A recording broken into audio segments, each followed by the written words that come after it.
जय श्री कृष्णा। आप लोगों का जीवन सफलताओं और खुशियों से भरा हो, ऐसी मैं ईश्वर से प्रार्थना करता हूँ और भगवान श्री कृष्ण के चरणों में प्रार्थना करता हूँ कि आप लोग हमेशा स्वस्थ रहे, प्रसन्न रहे। भगवान श्री कृष्ण जिसे हम बहुत कुछ कहीं ना कहीं सीख सकते हैं, बहुत कुछ प्रेरणा ले सकते हैं। आप खुद ही बताइए, जिस व्यक्ति का जन्म ही कारागृह में हुआ हो और उसके पश्चात कारागृह में जन्म लेने के पश्चात भी उसको अपने माता और पिता से कहीं ना कहीं बिछड़ना पड़ गया हो, उसी रात को मथुरा से कहीं ना कहीं उनको गोकुल जाना पड़ता है। और आप खुद देखिए कि भगवान कृष्ण कहीं ना कहीं जन्म से मृत्यु तक का जो सफर है वो छोड़ते ही चले गए। जिस व्यक्ति का जन्म कारागृह में हो रहा है, कभी माता पिता को छोड़ा, कभी गोकुल जाना पड़ता है। गोकुल पहुंचते हैं तो कुछ समय के पश्चात आप देखिए कि वह संघर्ष का जीवन व्यतीत करते हैं, क्योंकि कंस के द्वारा बहुत सी आसुरी शक्तियां उनके खिलाफ भेजी जाती है, लेकिन वह कहीं ना कहीं वहां पर भी संघर्ष करते हैं। और वहां से संघर्ष करने के पश्चात अंततः उनको गोकुल भी छोड़ना पड़ा, यशोदा मैया को भी छोड़ना पड़ता है, नंद को भी छोड़ना पड़ता है। आप खुद सोचिए कि एक तरफ अपने पिता वासुदेव देवकी को छोड़ दिया, दूसरी तरफ कहीं ना कहीं गोकुल को छोड़ा।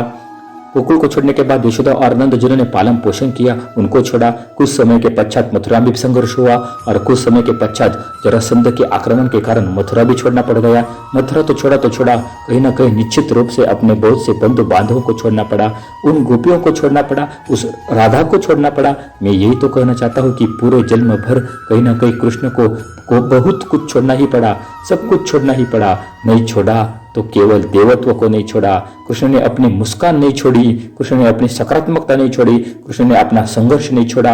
मैं यह कहना चाहता हूँ, निश्चित रूप से आप देखिए कृष्ण के जीवन से हमें बहुत कुछ करने की सीख मिल सकती है। आप खुद देखिए, सत्य का साथ देने के लिए, धर्म का साथ देने के लिए उन्होंने यह नहीं देखा कि कौरवों के पास बहुत बड़ी भीड़ है, कौरवों के पास एक से बड़े एक सेनापति है, तो मैं कहीं ना कहीं कि असत्य के पलड़े में चला जाऊं। अरे साहब, कृष्ण जैसा साहस होना चाहिए सत्य का साथ देने के लिए। उन्होंने कौरवों की भीड़ को छोड़कर 5 पांडवों का साथ दिया है।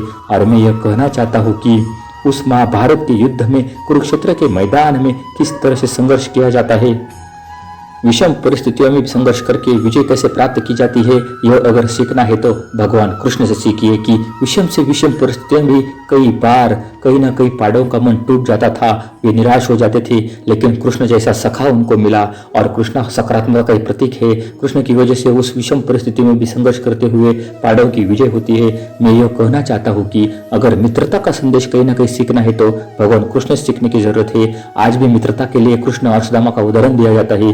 मैं यह कहना चाहता हूँ कि अगर प्रेम सीखना है तो कृष्ण और गोपियों के प्रेम को देखिए। कहीं ना कहीं इस प्रकार का प्रेम का संदेश भी उन्होंने पूरे संसार को दिया। और भगवान कृष्ण ने जो उपदेश दिया, कर्म के सिद्धांत का जो उपदेश दिया, वो गीता के रूप में आज भी संसार को नई दिशा दे रहा है। मैं यह कहना चाहता हूँ, भगवान श्री कृष्ण प्रेरणा के स्रोत है और हमको और सभी को भगवान कृष्ण से बहुत कुछ सीखने की जरूरत है।